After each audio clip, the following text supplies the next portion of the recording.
I believe everybody is going into the stream. Give me a test 1, 2. Let's not do that. All right, so I'm testing. I'm testing now. Excellent. Good levels. Okay, I'll go next, I suppose. Hello there. Okay. Give me another test, Linda, please. All right, talking again to make sure that the levels are correct. Okay. Be a little louder, but I'll fix that.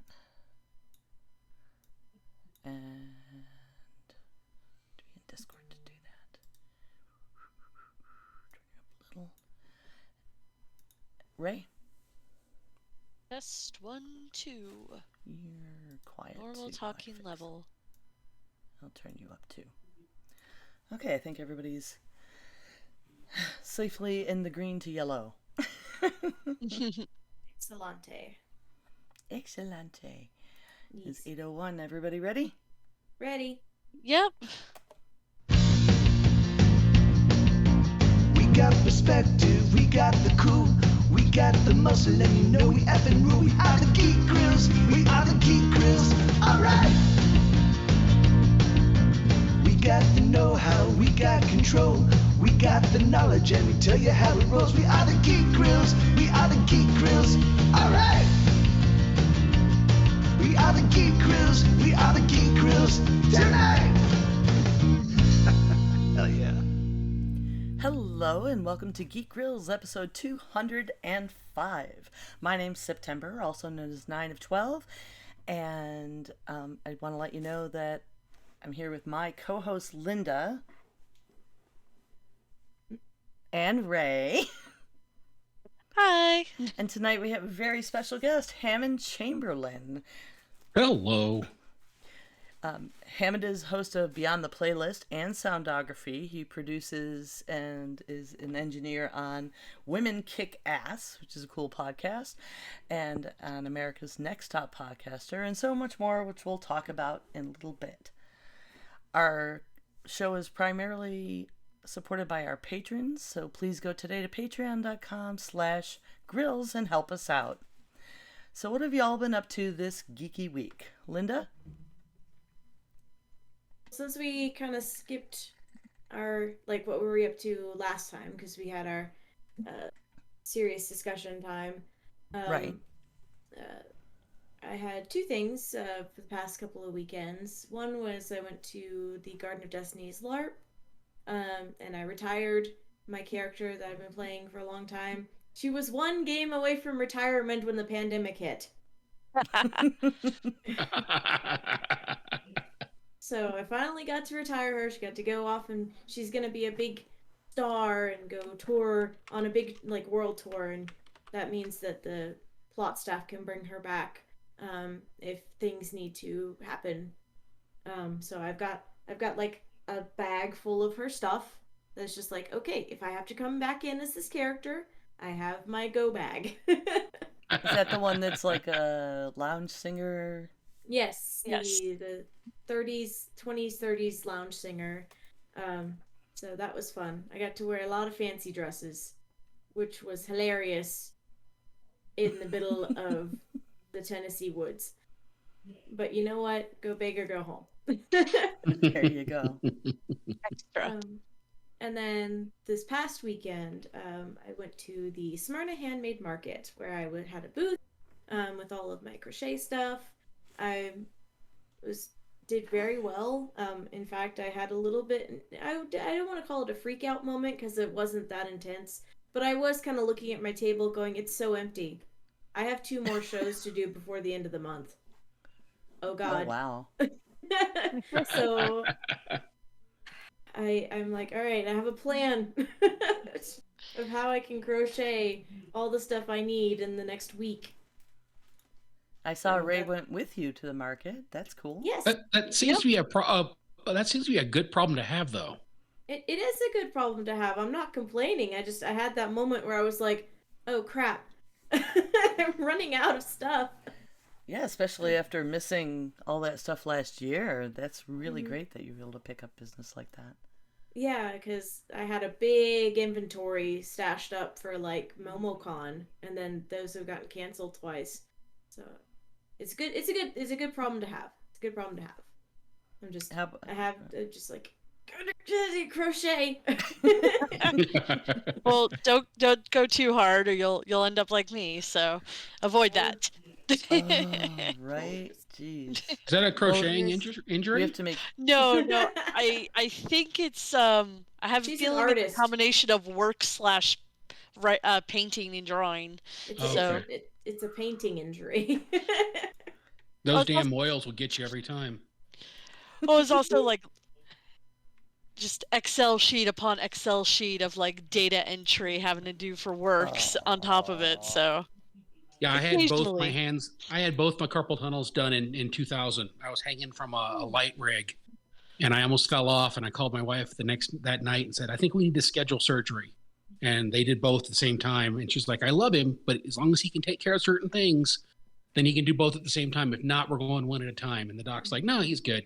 So I did both at the same time. And the only reason I left the house on 9/11, 2001, was because I had to get the stitches out that day. oh wow, what a day! Yep. Oof. Also, Dream Theater released a live album called Live Scenes from New York, so I had to go buy that too. I mean, Dream Theater, that makes sense. Yeah. So what have you been up to, Ray? Other than your Yeah. owies? Well, it literally started right before Gods, and I thought like, oh, it was just me like overusing my hand because I had to do a bunch of painting for props for the game because I And then didn't you do it in whacked the pandemic. and then you whacked a bunch of things with a stick all the weekend. That probably didn't help. Yeah, I play a staff fighter, so I have a boffer staff. It's actually right over there. And I did get, I don't know if I got whacked, but like the entire base of my thumb was swollen and bruised on Saturday. And I'm like, I didn't even notice it till like midday. And I'm like, oh, when did that happen? Youch. But the game was fun, aside from weird bruise appearing. Uh, And then we did see Suicide Squad right before, like literally, we got off work, or Scott got off work. We saw the Suicide Squad on HBO Max, which is fantastic because it's James Gunn. No spoilers, but highly enjoy it. Um, need to, and inadvertently comparing it to Guardians, which is not fair, but I will say it is miles and miles above that other terrible Suicide Squad that we speak no more of. And let's see, the Eva Neon Genesis Evangelion 3.0 plus 1.0 also came out on last Friday. Finally, it has been ages. For people who might need context, the Evangelion television series came out, oh god, 94, mid 90s, so 94 and 95. The rebuild movie started in 99 to 99 because I was still in high school, and then the the new ones that he was doing started in the 2000s and just now finally finished. So it has been a million years, and I've grown up with this series, and I am very pleased with how it all wrapped up finally. So if you're a weeb, I do endorse it, and also My Hero Academia has gotten good again because season 5 had a lot of slow time since half the animation team was working on the movie, which also came out last weekend. And now they're actually about to introduce everybody's favorite arc that we've all been looking forward to, My Villain Academia. So I'm looking forward to that this weekend. I have a 12-year-old who's super excited about all that. I'm in with the youth. Yeah, no, she lives and dies for the My Hero stuff. So you guys are speaking her language. Excellent. Yeah, I don't fellow do kids. My Hero Academia. And believe me, the only thing I know about it is through her eyes. So I know everything I know about it is from seeing so much cosplay at con. I couldn't help but learn what it was that everyone was dressed at. yeah. At the last con I went to. So what have you been up to this week, Hammond? Well, I saw Suicide Squad too, but might be convinced I saw the wrong movie, like a different movie from you guys, because I did not like it. Really? Yes, I feel like it was mean being passed off as funny. I felt like it was written with a deck of Cards Against Humanity cards, and they were just finding ways to be mean and trying to be funny at the same time. I think I watched a completely different film. But anyway, I've been doing a lot of pre-production work on the next season of Soundography, which should be starting really soon. Been working on tons of other people's shows. Edited a couple finance shows today. I worked on a couple other shows about a couple business people's shows. So did that. Today was my 16-year-old's first day of junior in high school. She's driving. She's got a job. She's dating. Yeah, it's weird having. I wondered when like I saw dating in the notes. I was going like, oh, maybe we should have had him on one of our polyamory discussions. No, like, she's dating, and it's weird thinking that she's got a boyfriend and she's got a job and she's driving, and I'm staying up till she gets home to make sure she makes it home, and it's nuts. I'm all of a sudden one of those, sitcom dads, and I wasn't ready for that. I understand. I have one that's gone off on his own a while ago. He's like 26, and I've got one who's 20, who's starting a new job tomorrow, which I've been really excited about. He's been out of work since the pandemic started, and he was like a dishwasher, and he just got a gig at UPS. Oh, so good. All right, yeah. If he puts his nose at the grindstone, like that's potentially a life-changing actual career type job. So that's cool. Yeah, there was a guy I used to work with at the jail, and he worked at the jail, but his part-time gig was UPS, and he was doing fine at the jail, but he didn't want to give up UPS because it was just such a good job. Yeah, and if you stay on track with the part-time and end up full-time, you're Teamsters and you're good. Yeah, my dad was a UPS guy. Yeah, so they that's great. Have the labor union, right? Yeah. That's one reason why it's so good. Yeah, they got people looking out for him. Yeah, when my dad talked to him about it, he was like, stick with it. And when they ask you if you want to be in the union, say yes. Yeah. Which is so funny because my dad's kind of conservative, or was. And then when he worked for the county and became a union steward, he kind of shifted tax on that whole thing. That, and when he lost his job at UPS, he had worked there for 15 years. So now he still has that pension. So I think he really sees the value of it now that he's older. And my youngest son started his senior year. That's a little right before this. We had a meeting about the senior year, and even though he's not college bound, it is a college prep school, so there was all kinds of like serious pressure talk. But the events they're planning, they're being really good about having like homecoming's going to be outdoors. Good. They rescinded the mask exemption, in the schools, even for vaccinated kids, so they're wearing masks. So I feel a lot better about that, especially given a lot of other parents in the school were like anti-mask and anti-vax, and it's like, stop it. Oh my gosh, you're proving your white privilege is out of control. If you can dictate how short a girl's skirt is, you can dictate that they all wear masks, is all I'm saying. So my daughter had a really... They're going to this camp, and they're going hiking, and they're going ziplining, and they started talking about bathing suits, and I was waiting for it. So my daughter had a really interesting point. She talked about how up until a girl turns 18, it seems as if every school dude wants to make sure she's all covered up. But then as soon as she's after 18, like in the Olympics or something, they got to wear as little as possible. Right. Yeah. And then they're being mandated the exact opposite. And I'm like, you know what? You're dead right. So, I can't speak to any of that except for the fact that she was absolutely right, because she gets policed for her clothes because it's like too short or too much shoulder showing. And then when she's playing volleyball, she's wearing these tight, stupid little shorts. And I'm just like, no, you can wear regular shorts. Please. Yeah, right. For the love of God, wear regular shorts. It's certainly more comfortable. Yeah. So I am making masks again, which is cool. It was just kind of like, well, I got to make some for Fletcher. His are worn out, and my husband's are worn out, and then I do this to myself. I post them on Facebook, and then people are like, "Can I buy some?" So, but that's good, especially because I have cool Halloween fabric now. So, Ooh. I definitely enjoy waiting. doing that. And When a I friend make of mine. pockets, I'm waiting for them to be in the remnant bin. All the Halloween fabrics Yes. will be in remnant bins. Well, I couldn't resist like the tarot fabric, and I had Halloween fabric left over from last year, and I have the stuff that actually the first masks I made were for some EMT friends during the shortage, and one of them gave me this fabric with bats on it because she just thought that was so funny given where COVID came from, and I still have some of that. So, and even though I got yelled at for it, I don't know, last summer, like, what are you doing? We're not going to have this around anymore at Halloween. I'm like, this isn't even Halloween. You're missing the joke. Yeah.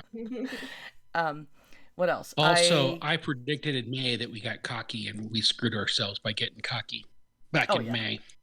Yeah, when they rescinded a lot of stuff, that was too soon. I handed off my WoW guild this weekend. So that's a little sad. They have not stepped up. We talked about that a lot last show, and I'm still very disappointed in Activision Blizzard and proceeding. So I spent a day playing a little bit, doing really nostalgic stuff. Like I used my Relic of Argus to see where I'd end up. And I went and hung around in Dalaran because Dalaran is like my favorite place, and did like some fishing and pet battles and like little things that I know I'm gonna miss. So did that, and then I was gonna disband the guild, but someone who's been in it even longer than I was has agreed to take it over. So I handed that off. Lower Ducks is back. Dex is back on. Lower Ducks. Lower Ducks.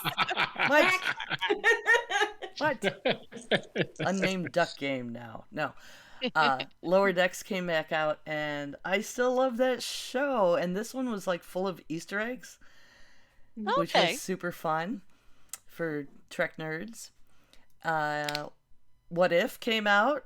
I don't know if we want to do spoiler episodes on some of this, if we want to do What If we want to do Suicide Squad coming up. I think we might want to talk about What If soon, given how the dude bros are stupid about it.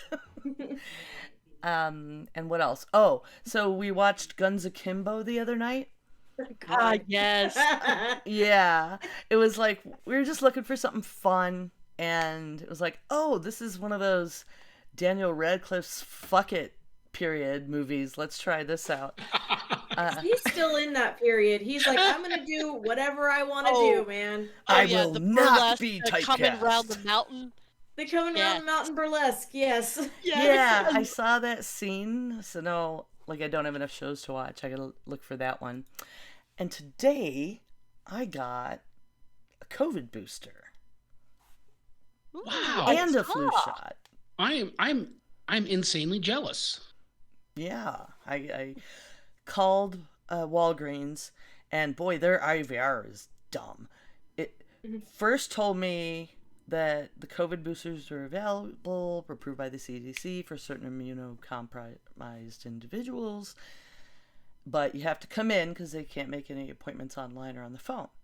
And then the next segment of it said, we don't have any flu shots available, or we're out of flu shots this season, check back in a few months. And I'm like, your sign says, whatever, I'm going in anyway. So I took my son after school. I got him his flu shot. I got me my flu shot. The lady at the counter said, oh, but I think they're recommending like 6 months. I'm like, I think not.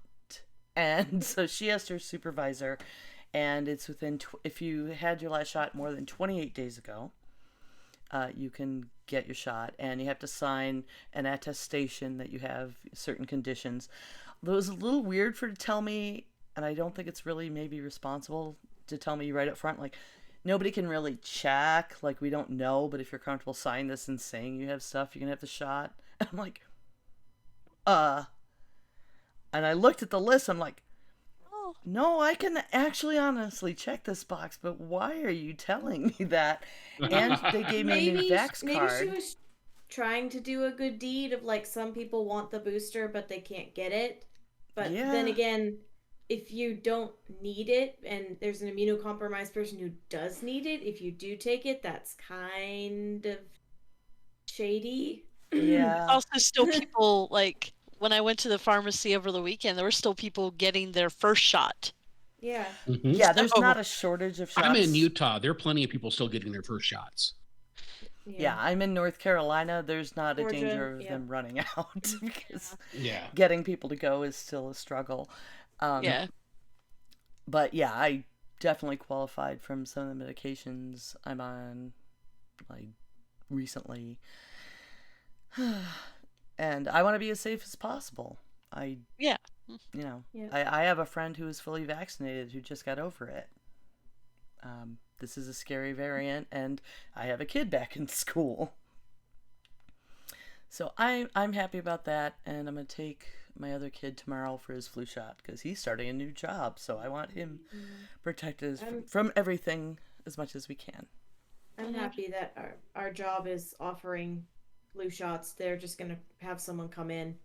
Oh, that's nice. nice. Able to go up and get it done. Yeah. But look, I work for a lab that deals with cancer, so they're all about keeping us healthy. When I worked for Salt Lake County, every 6 months they'd bring in people to test us for TB. And then every year they'd trot people in and just go through department by department and do flu shots. It was great. Mhm. Oh, that's awesome. All right. Well, on to our topic, which is Hammond Chamberlain.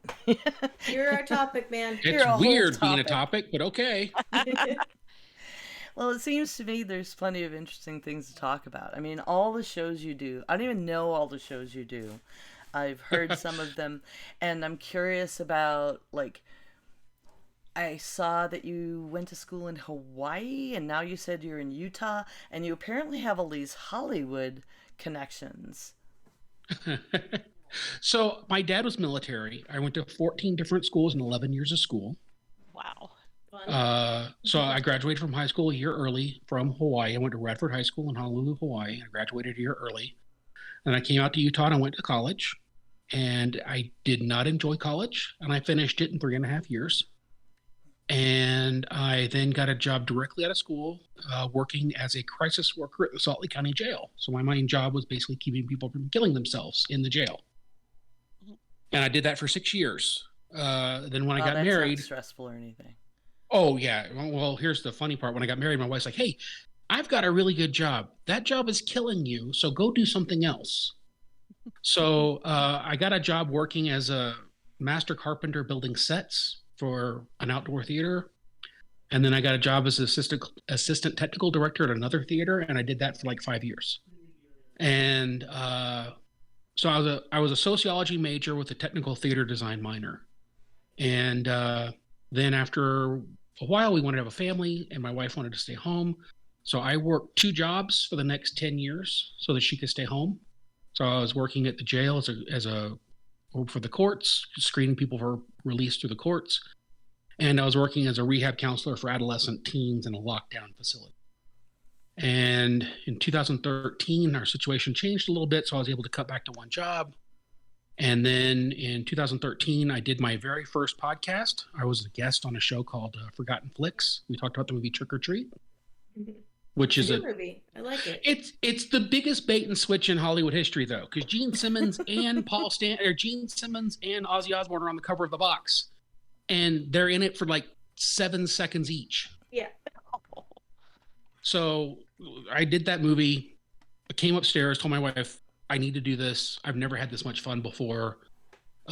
December of 2013, I launched Beyond the Playlist, and I did Grumpy Cast with Daryl Skeels.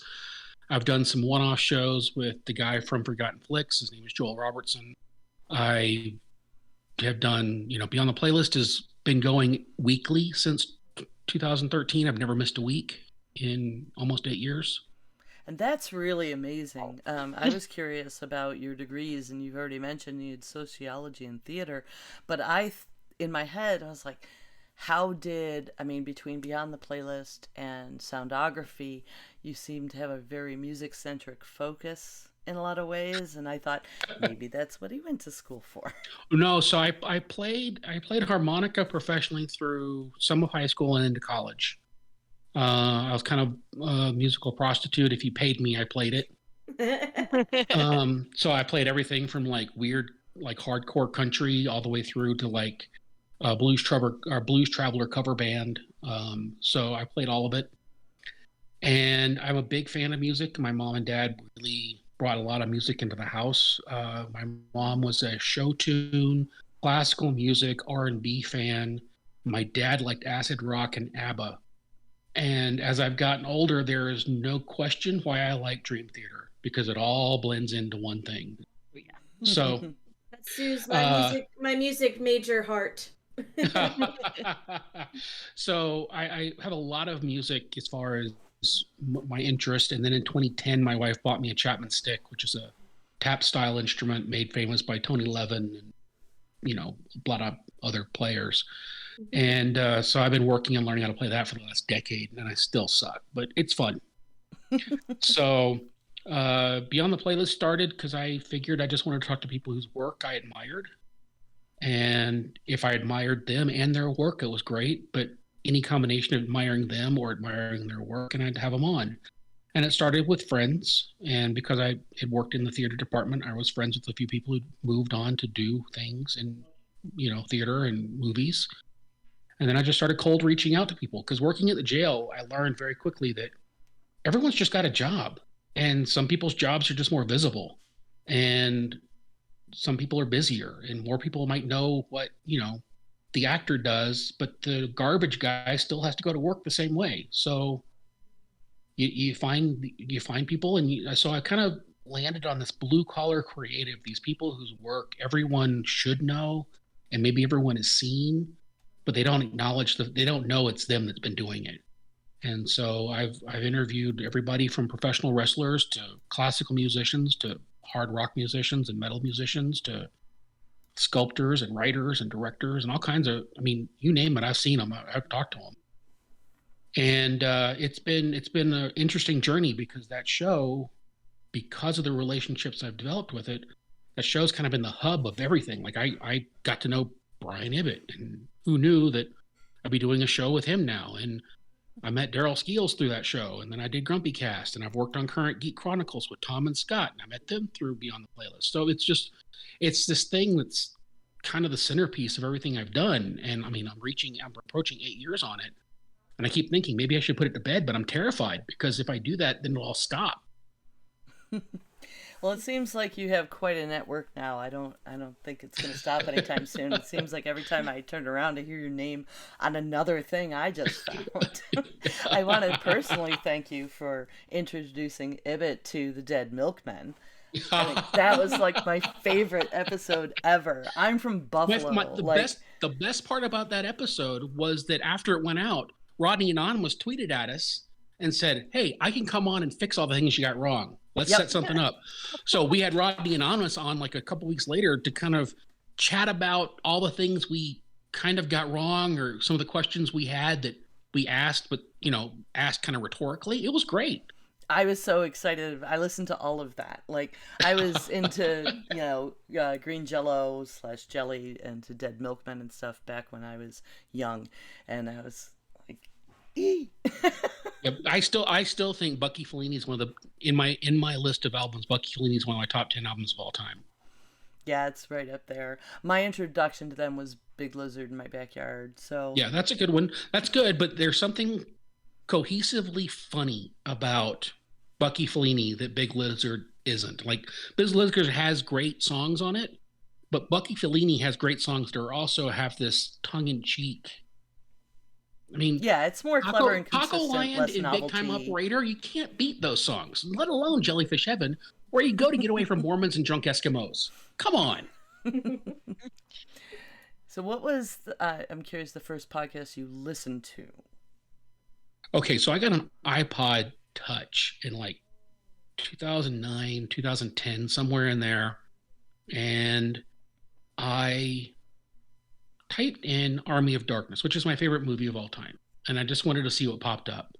And there are like 3 or 4 shows at the time that had talked about it. And I downloaded all 3 of them. The first one I listened to was Forgotten Flicks with this guy Joel Robertson and his co-host Jason Grooms. And I loved the fact that they knew the movie well enough not just to be able to talk about it, but to make fun of it too. So they knew the things that were hokey and cheesy, and they weren't too pretentious to kind of make jokes where the jokes could or should be made. And so I listened to that, and then they got nominated for a podcast award in 2010. And I went and looked at all the other movie podcasts that were nominated against them. And one of them was Film Sack. And so I started listening to Film Sack shortly after that. And then I discovered all the other Frog Pants shows and kind of fell ass backwards into that world. And it's kind of been a nonstop churn through Frog Pants and Diamond Club and all these other places ever since. Oh, that's cool. Yeah, I actually found the whole community myself through the instance because I was just looking for help with World of Warcraft, and I'm not a person who will do homework for a game. So YouTubers and then walkthroughs, I want nothing to do with that. And the instance was much more, especially like casual, and then sometimes I was rating just like conversational. And yeah, that was a rabbit hole that's become many shows and friendships since. Yeah. And I have never played World of Warcraft. In fact, the closest I came to that world was I played Hearthstone for like 2 years. And I realized that I was spending a lot of money on something that I was never really gonna be good at. And I was always kind of chasing the card instead of the win. Mm-hmm. And so I just kind of stopped. Yeah. And I've been happier ever since because when the day an expansion drops and you're already losing to people who have all the cards that day, there's no fun in that. Yeah. And for someone like me who's playing strictly for fun, there's no win for me in that. And so I just was like, I'm out, I'm done.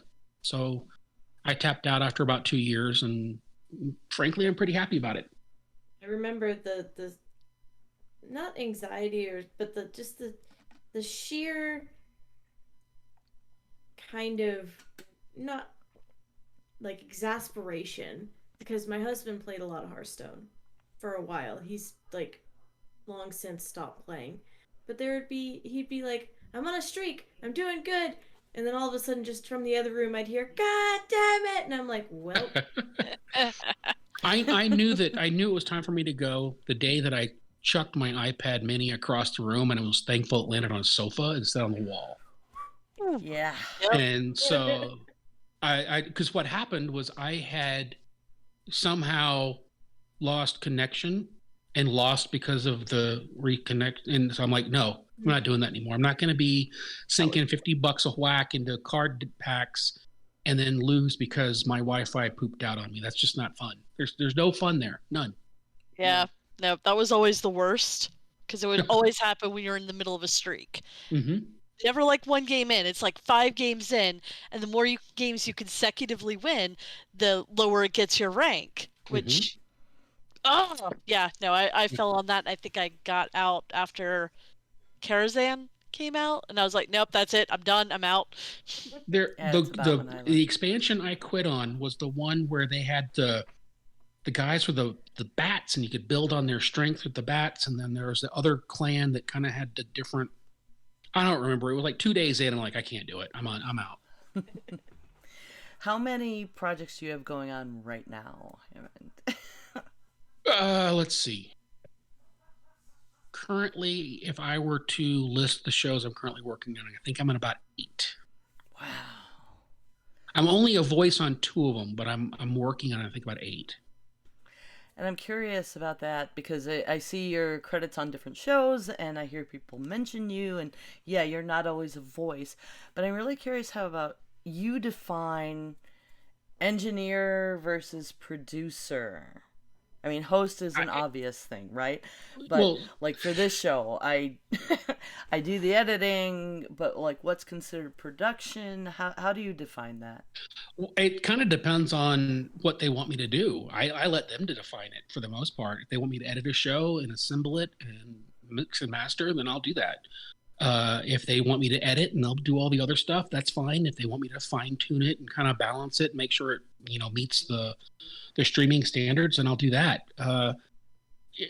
Anything once I get the raw files, anything they want me to do, I can pretty much be comfortable knowing I can do it fairly well. And like in a better than average capacity, I can do back end stuff.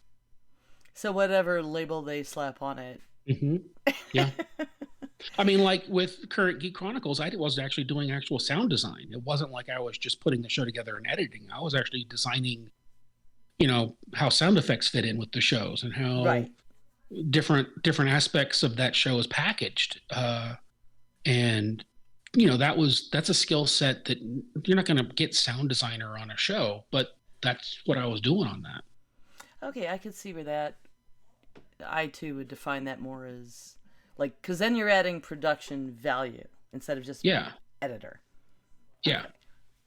I'm just curious, hearing different things. No, it's one of those things where on another show I work on called From the Future with Love, I get sent all the raw files. Somebody else tells me where the cuts go. I just basically Lego the thing together and then spit it back to them and make sure it doesn't sound like garbage. And I'm still considered a producer on that. I'm like, okay, whatever. Call me whatever you want. I'm going to get paid the same, and I'm still going to do the work the same. So the titles, I guess when I was working in the regular world, there are so many different ways to define titles and how the titles work that I just kind of gave up. And I just want to do the work and have people enjoy the work I do or am part of, and the title kind of not matter as much. Well, I think with podcasting being a newer industry in so many ways, and you've been a part of it this long, you're defining that in some ways. I never thought of it that way, and that's a little bit more daunting and overwhelming than I expected to hear tonight. So thanks for that. I aspire to, like, maybe someday people will pay me for this other than a couple patrons. Well, so it is interesting, though, because one of the biggest compliments I got was after we had put together 3 or 4 episodes of Current Geek Chronicles, Tom Merritt shared them with Justin Robert Young, and Justin wrote back and said, you guys have created something that's like gonna go outside of the bounds of our own community and outside the bounds of what this show could be normally seen as. And then he turns around and does, World's Greatest Con with Brushwood. And I'm like, okay, so what he said was super high praise, but then he upped the game. Yeah, that show, sound design wise, is over the top. Yeah. It really adds so much to the story, every little thing that they've done with the sound design on that.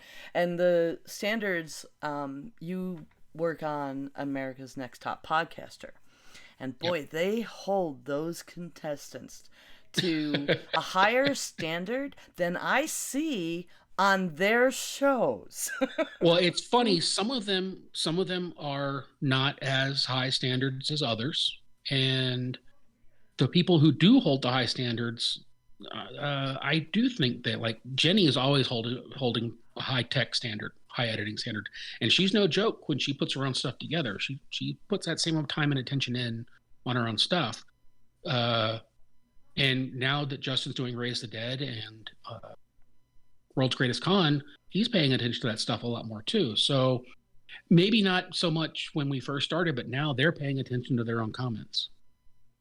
Yeah, I think they're learning from it, as well as, being judges. Like, you can't be a hypocrite. You can't judge somebody, kick them off, feel bad after making friends, and then not up your own game. Yeah. I think it's I got to tell you, during other shows, if you listen to the beginning of season 2 and the end of season 2, I learned gobs and gobs of things about putting and doing the show right between that season.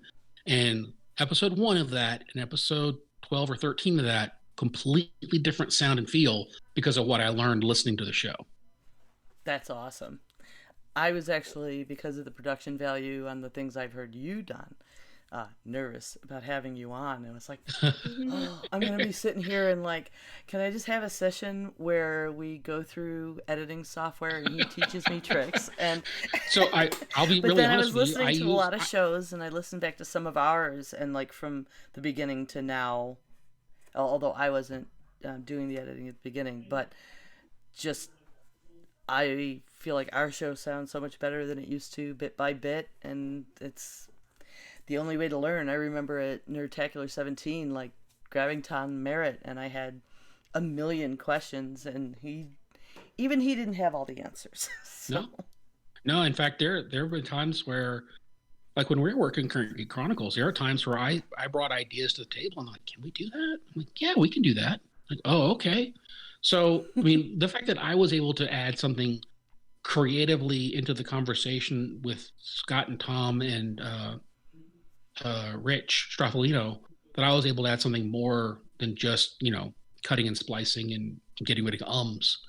The fact that I was able to add more to it than that kind of made me feel like I actually knew what I was doing, which was kind of a first as far as, because I deal with a lot of imposter syndrome. And, Podcasting Idol doesn't help with that sometimes, because you're doing it and you're like, am I living up to the standard we're setting for these guys the same way we're setting for ourselves, And so when I'm working on Current Geek Chronicles, there's a lot of pressure for me not to screw it up. Yeah. And in the long run, I think that I probably didn't screw up about 75% of the time. I think there are a few times might have, but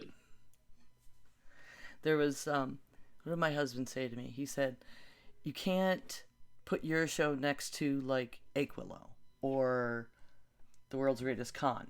It's not the same kind of show. Yeah. Because I'm starting like, man, maybe I should have some bed tracks and I should do things, this and that more carefully. But I've got my live bumpers. I've got, this and that going on.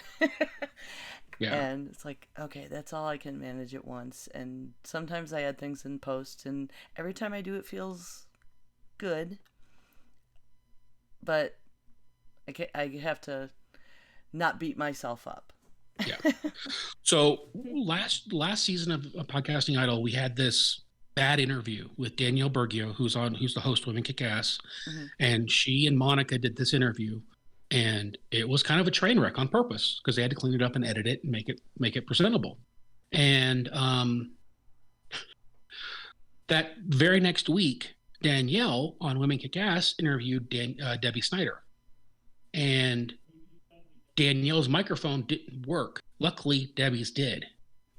And so I got the audio, and it sounds like Debbie is talking to her Danielle's talking to her from the moon. Mm-hmm. So Danielle had to go in and basically ADR all of her questions and comments and laughter and all the things back into that interview.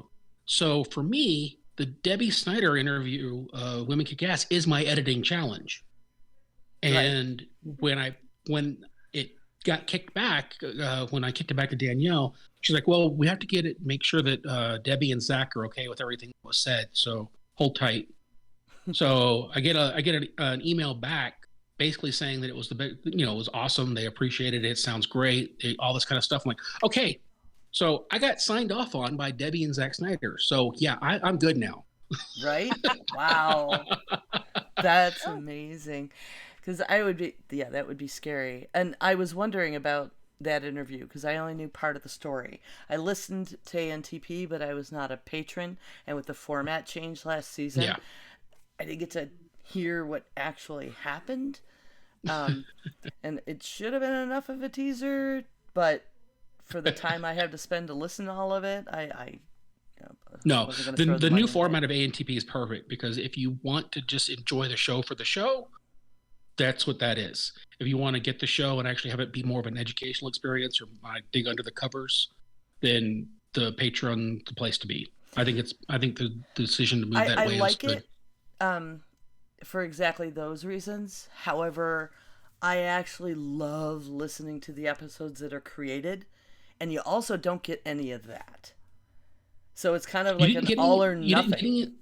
Oh, that's true. You didn't get any of the... it's just like, here's what they decided to do, and then they do like Oh. one line and fade out.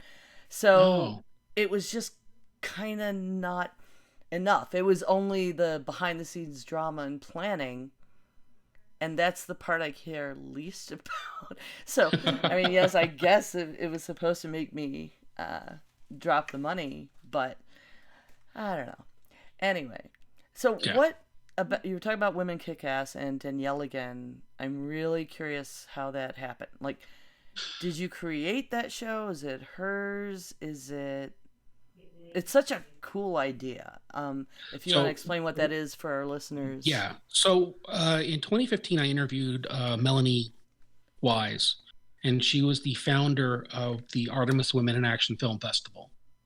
And the following year, she and I got a hold of each other in January, and she's like, "Hey, we're getting ready to do submissions for the show, and we're wondering if you'd want to do some interviews of our nominees and some of our winners leading up to the festival so that we can have a little bit more advertising and information and support for our filmmakers." And I said, "Sure." And one of the people I interviewed was Danielle. She had submitted a short film called Lucy Falls. And we talked and we kind of hit it off. And we chatted off and on for the next year or so. And then she had another project that was coming up.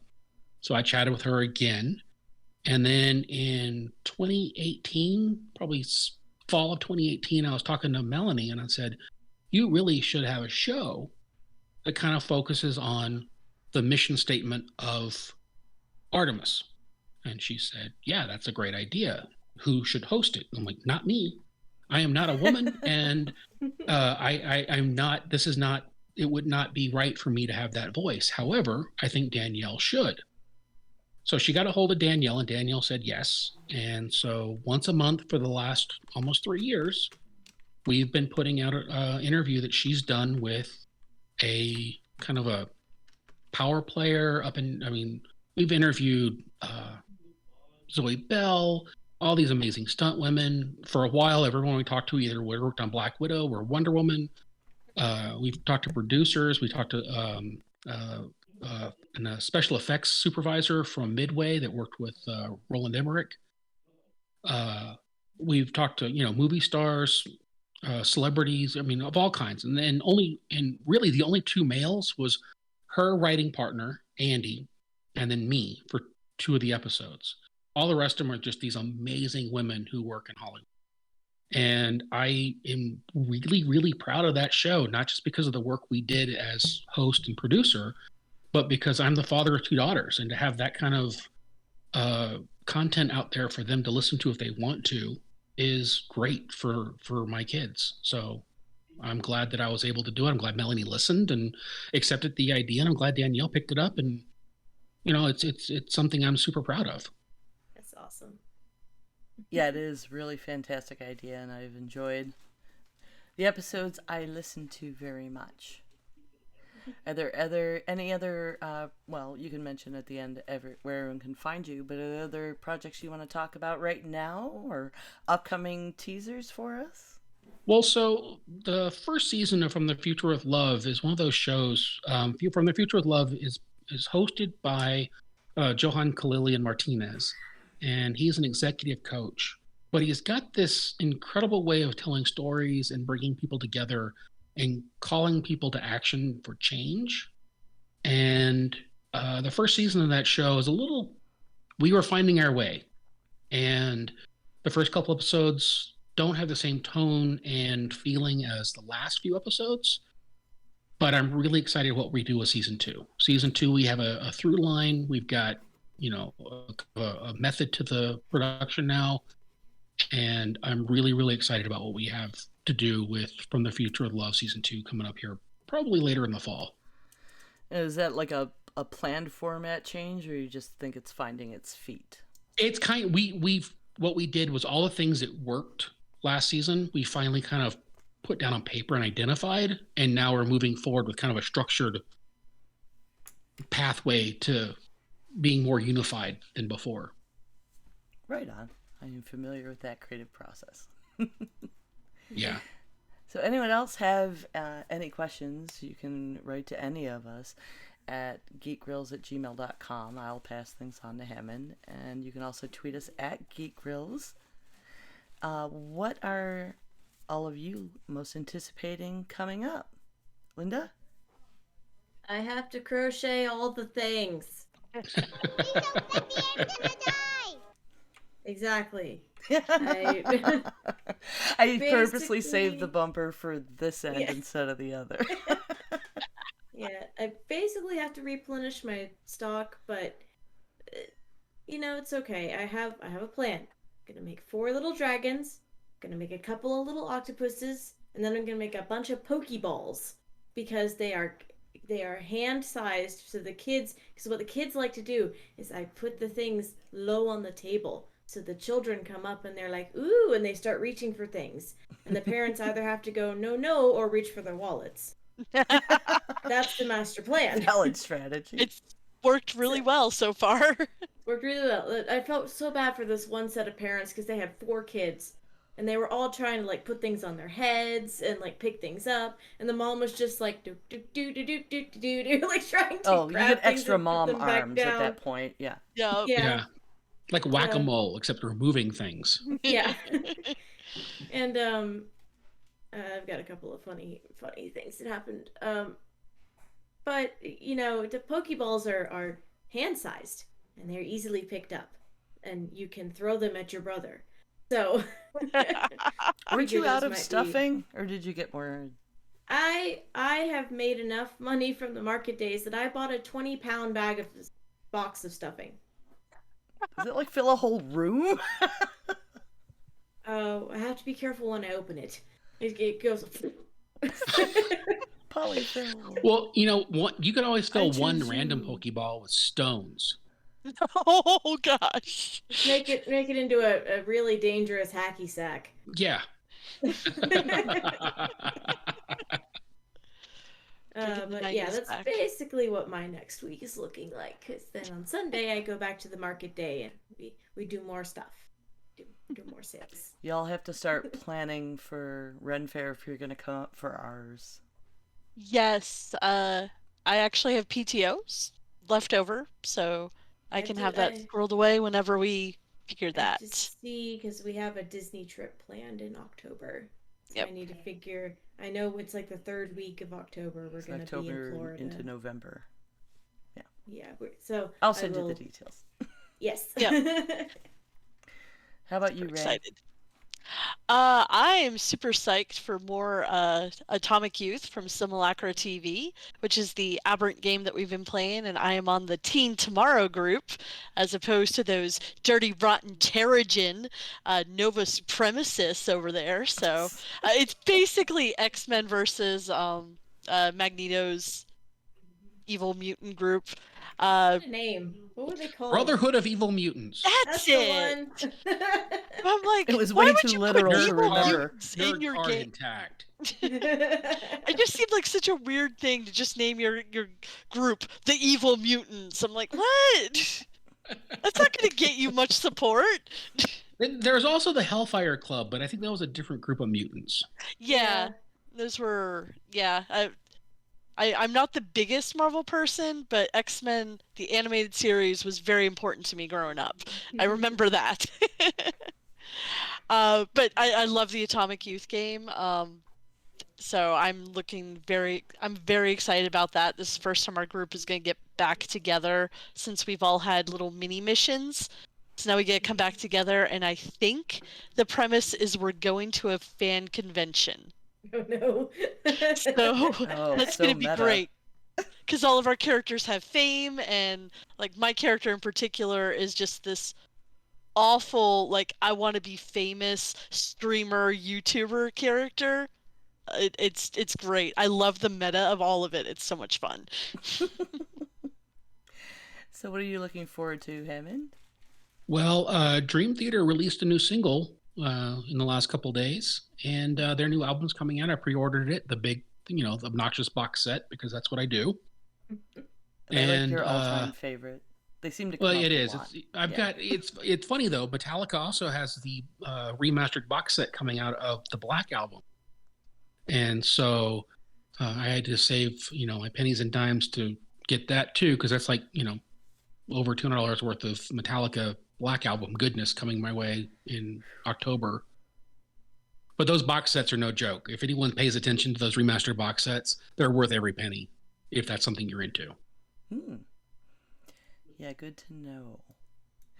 Well, let me see. It's not until September, but I have my tickets, and we're going to see Labyrinth in the theater.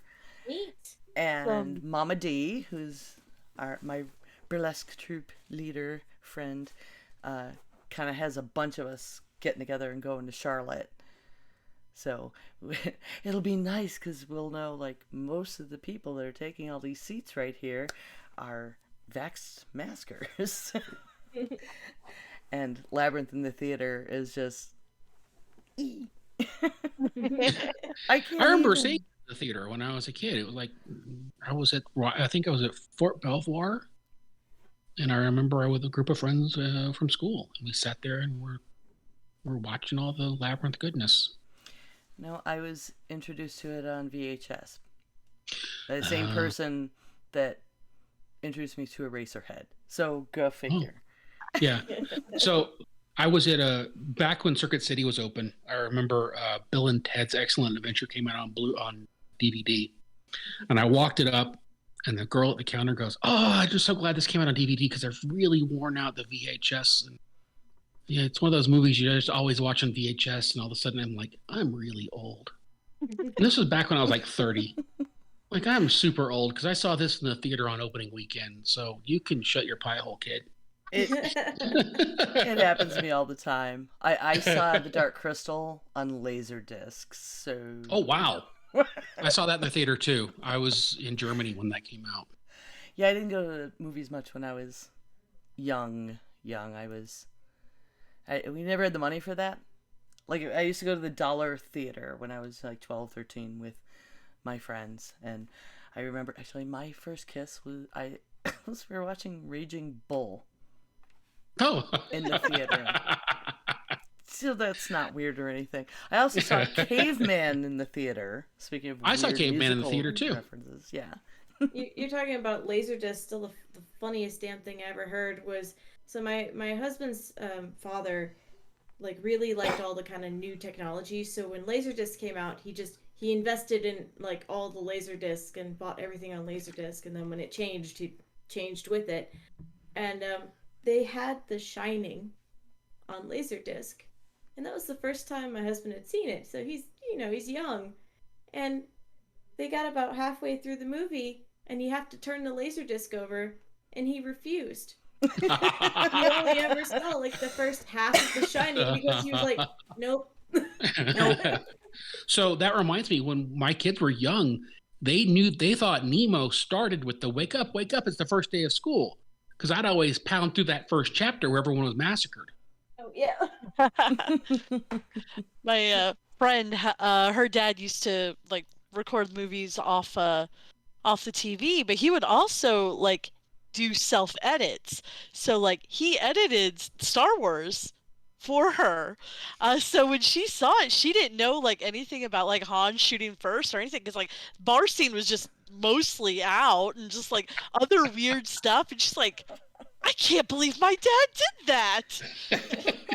He was running Clean Flicks before Clean Flicks. You just wonder, like, wait, when did Luke lose his hand? It was because he was caught masturbating and someone lopped it off to teach him a lesson. Remember, folks, you can always come watch us record live at twitch.tv/geekgrills on most Monday evenings. Our next one will be on the 23rd of August at 5 p.m. Pacific, 8 p.m. Eastern Time, and we're going to be talking about YA horror. And in addition to the subs and bits that we get on Twitch, we are supported by our amazing patrons, the greatest girlfriends on the internet. You can become a patron at www.patreon.com/grills. And if you have Amazon Prime, you can sub to us for free every month on Twitch. Another way to show your support is leaving us a review. You can do so on any of your podcast catchers. You can check out what topics we're going to do in the next month on our schedule below on our Twitch page. And if you're a patron, you can suggest a topic for us. We'd love to hear your ideas. Yay! Yay! And where can we find you on the interwebs? You can find me on Twitch and Instagram under the name madcap_misc. That's MISC. And you can check out my website at madcapim.com. It's my store. There's not a lot on it right now. I'm real low on stuff.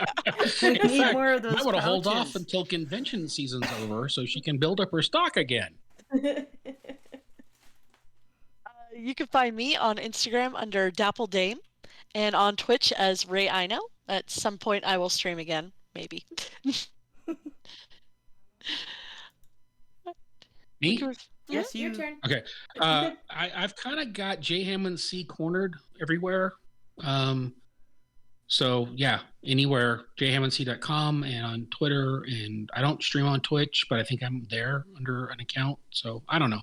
J Hammond C everywhere. And I can be reached at 9 of 12, that's NINEOF12 on Twitter and Twitch. And you can hear me on the Heresy and Heresy. Wow. Now I'm screwing it up. Everyone else. Sorry. Hearsay. And you can hear me on the Heresy and Hearsay podcast on Wednesday evenings. Thanks for listening, everyone, and good game. Good game. GG. Diamond Club hopes you have enjoyed this program. So I did not do the grilling of our guest, but I thought I'd go ahead for our live viewers, if you don't mind, Hammond. This is something we do now and you go again. right ahead. It'll be for our live viewers, and then our patrons who see the unedited video will be able to do that. So it's just kind of a rapid fire, off the top of your head, answer some stuff. Okay. Okay. Hope I don't fail. If you could be any age right now, what would that be? Probably 35. And let me see. What's your favorite word? Pontificate. Oh, but that's so awful. Nobody wants to hear that. What's the first concert you attended? It was the Dokken opening for Judas Priest at the Blaisdell Center in Virginia. Oh, wow. Awesome. In fact, there's a documentary called Heavy Metal Parking Lot that was filmed at that show. I'm not in it, but it was filmed at that show. Right on. And what are you currently reading? I'm reading, what's it called? Only the Strong Survive. It's about heavy metal in the 90s. You're still really music focused. That's awesome. See, you're not ready to let it go of that show yet at all. Well, thank you so much for being with us today. I really appreciate it. It's been This was fun. Thank you for having me. This was Totally. great. I have more podcasts to listen to now, too. Yeah, like bunches of them. They're all I'm so Taking good. notes. I'm gonna stop the stream. Bye, everybody.